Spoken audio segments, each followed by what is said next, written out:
आप सुन रहे थे मेरे साथ पसंदीदा औरत, भाग 57। मिस्टर देसाई का सवाल सुनकर पृथ्वी को थोड़ा अजीब लगा, लेकिन उन्हें ऐसा क्यों लगा कि प्राची पृथ्वी के साथ होगी। नहीं सर, प्राची मेरे साथ नहीं है। सब ठीक है ना? पृथ्वी ने पूछा। नहीं, कुछ ठीक नहीं है। आज शाम से वह घर नहीं आई है। उसे फ़ोन किया तो उसका फ़ोन भी बंद आ रहा है। मुझे टेंशन हो रही है कि वो किसी बड़ी मुसीबत में ना फंस जाए। मिस्टर देसाई ने परेशानी भरे स्वर में कहा। पृथ्वी ने सुना तो उसे हैरानी हुई और उसने कहा, सर मैं आपको थोड़ी देर में वापस कॉल करता हूँ। मिस्टर देसाई ने कहा और पृथ्वी ने फ़ोन काटकर तुरंत नीलेश का नंबर डायल किया। 1-2 रिंग जाने के बाद ही नीलेश ने फ़ोन उठाया और कहा, हेलो। हाँ सर। नीलेश, मैंने 1 घंटे पहले तुम्हें फ़ोन करके बताया था कि प्राची नशे की हालत में यहाँ साउथ मुंबई में है। तुम अभी तक क्यों नहीं आए? पृथ्वी ने प्राची के मैनेजर नीलेश से कहा। सर वो मैंने मैडम को फ़ोन किया था, लेकिन उन्होंने मुझे आने से मना कर दिया, इसलिए मैं।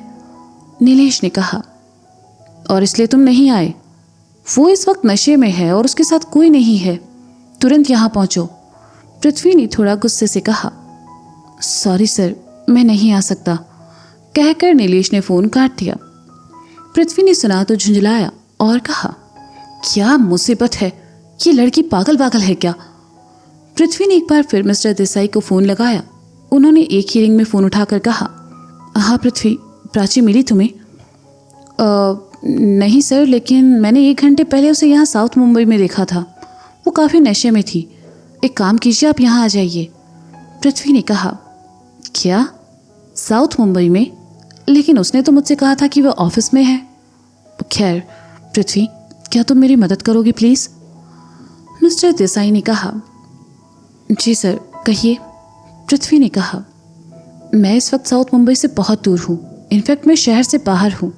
घर पहुँचते पहुँचते मुझे 2 घंटे लग जाएंगे। इफ़ यू डोंट माइंड, क्या तुम प्राची को घर छोड़ सकते हो प्लीज़? मिस्टर देसाई ने कहा। सर मैं कैसे? पृथ्वी ने मना करना चाहा, लेकिन वह आगे कुछ कहता इससे पहले मिस्टर देसाई ने कहा, प्लीज़ ना मत कहना, इस वक्त मेरी मजबूरी समझो प्लीज़। मैं तुम्हें घर की लोकेशन भेजता हूँ। मिस्टर देसाई ने कहा। पृथ्वी चाह कर भी ना नहीं कह पाया और हामी भरकर फ़ोन काट दिया। कुछ देर बाद ही उसे मिस्टर देसाई का मैसेज मिला, जिसमें घर की लोकेशन थी। पृथ्वी फ़ोन हाथ में थामे लोकेशन देख ही रहा था कि तभी सुरभि ने कहा, ए पृथ्वी, यहाँ आओ ना, सबके साथ में फ़ोटो लेते हैं। पृथ्वी की तंद्रा टूटी। वह सुरभि और अवनी की तरफ चला आया। पृथ्वी पहले सुरभि की तरफ खड़ा हुआ, लेकिन जब उसने देखा कि अवनी दूसरी तरफ खड़ी है तो उसने अवनी की तरफ आते हुए कहा, उस तरफ लाइट अच्छा नहीं है। हाँ हाँ, सब समझ रही हूँ मैं, कछुआराम। सुरभि मुस्कुराते हुए धीरे से बड़बड़ाई। पृथ्वी अवनी के बगल में आ खड़ा हुआ। सुरभि ने तीनों के साथ में कुछ फ़ोटोज़ क्लिक किए और फिर दोनों से दूर हटकर कहा, चलो तुम दोनों का साथ में एक फ़ोटो निकालती हूँ। पृथ्वी ने सुना तो मन ही मन खुश हो गया, क्योंकि अवनी से मिलने के बाद पहली बार वह अवनी के साथ फ़ोटो खिंचवाने जा रहा था। अवनी पृथ्वी के बगल में आ खड़ी हुई। अवनी पृथ्वी के कंधे तक ही आ रही थी, लेकिन दोनों साथ में बहुत ही प्यारे लग रहे थे। अरे दूर दूर क्यों खड़े हो, थोड़ा पास आओ ना, सुरभि ने कहा। अवनी और पृथ्वी थोड़ा पास पास खड़े हो गए। सुरभि ने उनकी बहुत ही प्यारी सी फ़ोटो क्लिक की और दिखाने के लिए उनके पास चली आई। पृथ्वी ने फ़ोटो को देखा और मुस्कुरा दिया। अवनी ने देखा कि दोनों साथ में अच्छे लग रहे हैं, तो वह भी सुरभि की तरफ देखकर मुस्कुरा दी। पृथ्वी ने कैब बुक की और तीनों सड़क की तरफ बढ़ गए। चलते चलते पृथ्वी की नज़र सड़क किनारे बेंच पर बैठी प्राची पर पड़ी तो उसे मिस्टर देसाई की बात याद आई। वह अवनी और सुरभि से वहीं रुकने को कहकर प्राची की तरफ आया और कहा, मैम आप अभी तक घर नहीं गई और आपने नीलेश को यहाँ आने से मना क्यों कर दिया? प्राची के कानों में पृथ्वी की आवाज़ पड़ी तो उसने सर उठाकर ऊपर देखा और कहा, नीलेश मेरा क्या लगता है जो मैं उसे यहाँ आने को कहूँ, लेकिन तुम लगते हो, पर तुम्हें मेरी परवाह नहीं है। पृथ्वी ने सुना तो अपना सर पीट लिया। आज ही ऑफिस में उसने प्राची को यह एहसास दिलाया था कि वह शादीशुदा है और अपनी पत्नी से बहुत प्यार करता है, और फिर भी प्राची ये सब बातें कर रही थी। पृथ्वी को प्राची के साथ खड़े देखकर अवनी और सुरभि भी बेंच की तरफ चली आई। अवनी ने पृथ्वी की तरफ देखा और कहा, पृथ्वी, आई नो तुम फिर गुस्सा करोगे, पर प्लीज़ क्या तुम इन्हें घर छोड़कर आ सकते हो? देखो रात बहुत हो गई है और इस वक्त यहाँ इनका रहना ठीक नहीं है। प्लीज़ पृथ्वी। पृथ्वी ने सुना तो चुपचाप अवनी को देखने लगा। एक तरफ मिस्टर देसाई ने उसे प्राची को घर लाने को कहा और दूसरी तरफ अवनी भी उसे यही करने को कह रही थी। प्राची इस हाल में बिल्कुल नहीं थी कि उसे अकेले घर भेजा जाए, ना ही इस हालत में कि अकेले यहाँ छोड़ा जाए।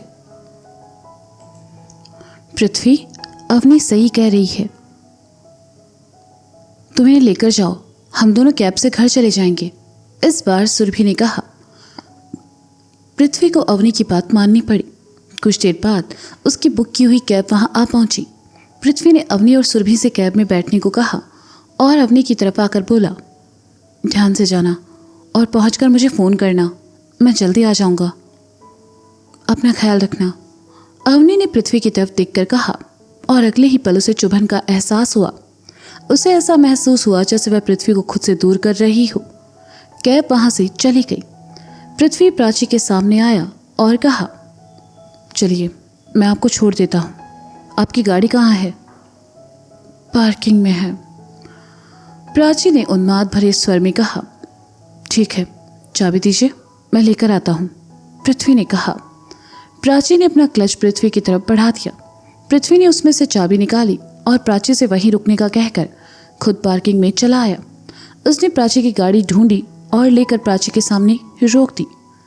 प्राची उठी और गाड़ी का दरवाज़ा खोलकर पृथ्वी के बगल में आ बैठी। पृथ्वी ने गाड़ी आगे बढ़ा दी और वहां से निकल गया। जिस तरफ अवनी की कैब गई थी, पृथ्वी की गाड़ी उसे उल्टी दिशा में दौड़ रही थी। ओह, तो ये बात है, इसलिए तुम मेरे सामने इतना एटीट्यूड दिखा रही थी। हाँ, पर क्या फ़ायदा, तुम जिसके साथ घूम रही हो वो तो पहले से शादीशुदा है।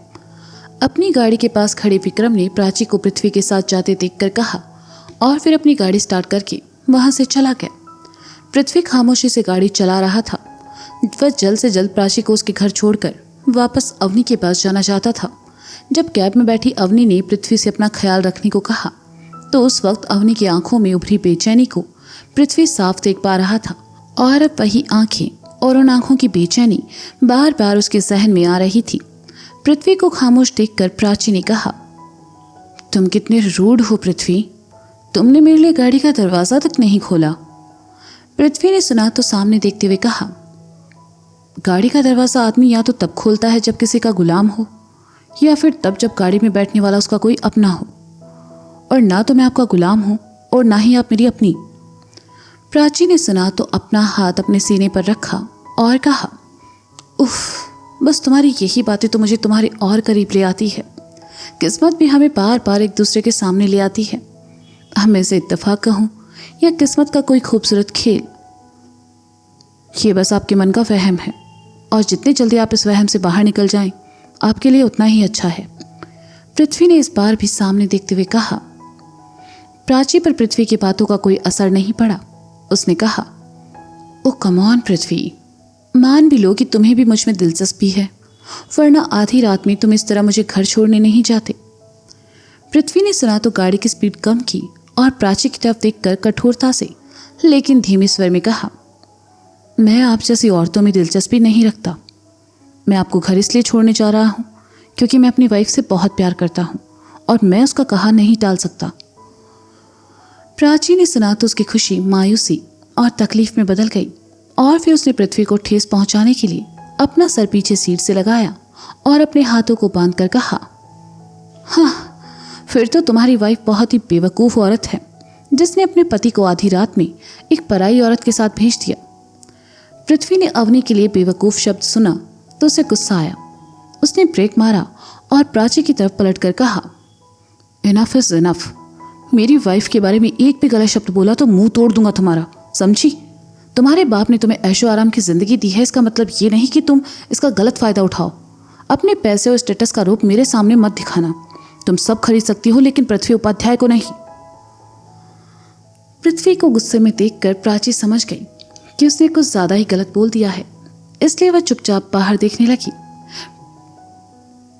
पृथ्वी ने गाड़ी का दरवाज़ा खोला, बाहर निकला, 2-4 लंबी सांसें ली और खुद को नॉर्मल करके वापस गाड़ी में आ बैठा। उसने गाड़ी स्टार्ट की और आगे बढ़ा दी। इस बार स्पीड पहले से ज़्यादा थी। कैब में बैठी अवनी खामोशी से खिड़की के बाहर देख रही थी। सुरभि ने देखा तो अवनी के हाथ पर अपना हाथ रखा और कहा, क्या सोच रही हो? अवनी की तंद्रा टूटी। उसने सुरभि की तरफ देखा और नाक में गर्दन हिलाकर कहा, कुछ नहीं। अवनी, बुरा ना मानो तो एक बात कहूं? सुरभि ने कहा। अवनी ने पूछा, तुम्हें पृथ्वी को उस लड़की के साथ नहीं भेजना चाहिए था। पता नहीं क्यों पर उस लड़की से मुझे अच्छी वाइब नहीं आ रही, और जहाँ तक मैं पृथ्वी को जानती हूँ उसे भी उसके साथ जाना पसंद नहीं आ रहा था। वो तो बस तुम्हारी खुशी के लिए गया है, सुरभि ने कहा। अवनी ने सुना तो उसके मन में एक तीस उठी, जैसे उसे ये बात पहले से पता हो कि पृथ्वी उसकी खुशी के लिए प्राची को छोड़ने गया था। उसने अपना दूसरा हाथ सुरभि के हाथ पर रखा और कहा, मुझे पता है सुरभि कि पृथ्वी मेरे लिए गया है और मुझे उस पर पूरा विश्वास है। बस पता नहीं क्यों उसे भेजने के बाद थोड़ा अजीब लग रहा है। ऐसे लग रहा है जैसे मैंने उसे खुद से दूर कर दिया हो। सुरभि ने सुना तो मुस्कुराई और कहा, ऐसा इसलिए लग रहा है बुद्धू क्योंकि तुम उससे प्यार करने लगी हो। ऐसा कुछ नहीं है, अवनी ने धीरे से नजरें चुराकर कहा। ऐसा ही है, तुम पृथ्वी से छुपा सकती हो लेकिन मुझसे नहीं, सुरभि ने कहा तो अवनी ने अपनी गर्दन झटक दी। सुरभि ने एक बार फिर गंभीरता से कहा, बस उस लड़की से पृथ्वी को दूर रखना, मुझे उसके लक्षण कुछ ठीक नहीं लग रहे। अवनी ने हामी में गर्दन हिला दी। रास्ते भर पृथ्वी ने प्राची से कोई बात नहीं की और पृथ्वी को गुस्से में देखकर प्राची में भी हिम्मत नहीं हुई कि उसे वह कुछ कहे।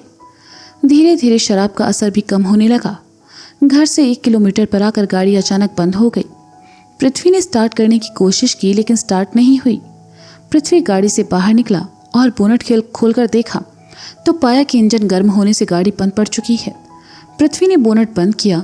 प्राची गाड़ी से नीचे उतरी और कहा, क्या हुआ? इंजन गर्म होने से गाड़ी बंद पड़ चुकी है। तुम्हारा घर यहाँ से 1 किलोमीटर दूर है, तुम घर से किसी को बुला लो, पृथ्वी ने कहा। घर पर कोई नहीं है, पापा शहर से बाहर गए हैं और ड्राइवर भी उनके साथ है। मैं यहाँ से पैदल चली जाऊँगी, तुम घर जा सकते हो।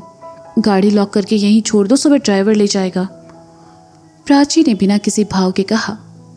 पृथ्वी ने देखा कि वह एक सुनसान इलाका था और गाड़ी वहां से ना के बराबर गुजर रही थी। ऐसे में वह प्राची को अकेले छोड़कर कैसे जा सकता था। चलो मैं तुम्हें छोड़ देता हूँ, पृथ्वी ने बिना किसी भाव के कहा और प्राची से कुछ दूरी बनाकर उसके साथ चलने लगा। दोनों पैदल ही चल पड़े। आधी दूर चले होंगे कि तेज गड़गड़ाहट के साथ बारिश शुरू हो गई। मुंबई में अचानक ये बारिश का होना आम बात थी। उस पर बारिश इतनी तेज थी, दोनों पूरी तरह भीग गए। पृथ्वी ने देखा कि भीगने की वजह से प्राची के कपड़े उसके शरीर से चिपक गए हैं और वह ठंड की वजह से सिमट कर चल रही है। उसने अपना जैकेट निकाला और प्राची की तरफ बढ़ाकर कहा, इसे पहन लो। प्राची ने पृथ्वी के हाथ से जैकेट लिया और पहनकर चलने लगी। बारिश में भीगते हुए पृथ्वी की निगाहें सामने थी और उसके बगल में चलती प्राची उतने ही प्यार से उसे देख रही थी। पृथ्वी का चेहरा उसकी आंखों से उसके दिल में उतरने लगा था। बारिश धीमी पड़ चुकी थी लेकिन तब तक दोनों मिस्टर देसाई के घर पहुंच चुके थे। मिस्टर देसाई आए नहीं थे, बस घर में एक नौकर था जो सालों से यहाँ काम करता था। प्राची को घर छोड़कर पृथ्वी जैसे ही जाने लगा, प्राची ने कहा, जब तक डैड नहीं आते क्यों ना तुम यहीं रुक जाओ, उनसे मिलकर चले जाना। वैसे भी बाहर बारिश हो रही है, तुम कैसे जाओगे? पृथ्वी दुविधा में फंस गया। बारिश फिर तेज हो चुकी थी और उसके पास कोई गाड़ी भी नहीं थी। उसने रुककर मिस्टर देसाई का इंतजार करना ही ठीक समझा। घर के अंदर न जाकर वह बाहर बरामदे में ही रुक गया। ये देखकर प्राची ने कहा, तुम अंदर नहीं आओगे? नहीं, मैं यहीं ठीक हूँ, पृथ्वी ने थोड़ा कठोरता से कहा। तुम कुछ लोगे? चाय, कॉफ़ी, जूस? प्राची ने फिर पूछा। मेरा कोट, पृथ्वी ने सधे हुए स्वर में कहा। हाँ? प्राची को समझ नहीं आया। मुझे मेरा कोट वापस चाहिए, पृथ्वी ने उसी कठोरता से कहा। प्राची ने सुना तो उसका खून ही जल गया। एक तो पृथ्वी उसके घर तक आया था, ऊपर से अंदर ना आकर वह उससे अपना जैकेट मांग रहा था। प्राची ने उसे उतारा और पृथ्वी की तरफ बढ़ा दिया। पृथ्वी ने उसे झटका और कुर्सी पर डालकर अपना फ़ोन निकाल लिया और अवनी का नंबर डायल कर फ़ोन कान से लगा लिया। शराब पीने और बारिश में भीगने की वजह से प्राची का सर अब दर्द करने लगा था और उसे हल्की हल्की थकान भी महसूस हो रही थी, इसलिए वह वहाँ से चली गई। कुछ देर रिंग जाने के बाद अवनी ने फ़ोन उठा लिया और कहा, हेलो। हेलो अवनी, घर पहुँचे तुम लोग? पृथ्वी ने चिंतित स्वर में पूछा। हाँ, बस कुछ देर पहले ही पहुँचे हैं। तुमने उन्हें घर छोड़ दिया ना? अवनी ने कहा। हाँ, मैं देसाई सर के घर पर ही हूँ। एक्चुअली सर बाहर है, उन्हें आने में 15-20 मिनट और लग जाएंगे, तो सोचा उनसे मिलकर ही आता हूँ। यहाँ बहुत तेज बारिश हो रही है, निकल नहीं पाऊँगा। तुम अपना और सुरभि का ख्याल रखना, पृथ्वी ने कहा। अवनी ने सब सुना कि पृथ्वी को आने में अब वक्त लगेगा तो उसका मन उदास हो गया और उसने धीरे से कहा, ठीक है, ध्यान से आना। पृथ्वी अवनी की उदासी भांप गया और कहा, अवनी? अवनी ने धीरे से कहा, मैं कहीं भी रहूं तुम्हारा ही रहूंगा, पृथ्वी ने कहा। सहसा ही अवनी की आंखों में नमी उभर आई। फोन के उस पार खड़ा शख्स कितनी आसानी से उसके मन के डर को भांप चुका था। तो दोस्तों, प्राची ने नीलेश को आने से मना क्यों किया? क्या अवनी को हो रहा है एहसास पृथ्वी के प्यार का? पृथ्वी का मिस्टर देसाई के घर रुकना कहीं डाल न दे उसे किसी मुसीबत में। जानने के लिए सुनते रहिए पसंदीदा औरत मेरे साथ। नमः पार्वती पते हर हर महादेव शंभो।